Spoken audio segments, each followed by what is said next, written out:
Serbia do të prodhoj bashkërisht dron luftarak me Izraelin, u raportua të ketë thënë të martën presidenti populist Aleksandar Vučić, ndërsa vendi ballkanik kërkon të forcojë ushtrinë dhe prodhimin e tij të armëve.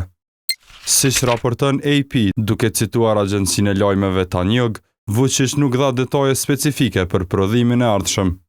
Ne nuk dim të bëjmë dronët siç bën Izraeli, jam krenar për këtë plan. Do ta bëjmë bashk, do të jetë gjysmë-gjysmë, 50-50.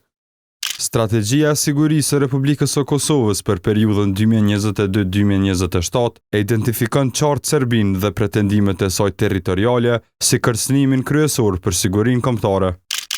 Kështu thot edhe generali në pension Naim Haziri në njërin prej intervistave për Radio Evropa e Lirë. Ndryshe, kompania izraelite Elbit Systems është një nga furnizuesit kryesor të pajisjeve ushtarake që përdoren nga forcat mbrojtëse të Izraelit në operacionet e tyre, përfshirë ato në rripin e Gazës. Diçka e tillë konfirmohet nga American Friends Service Committee. Shënjestër.net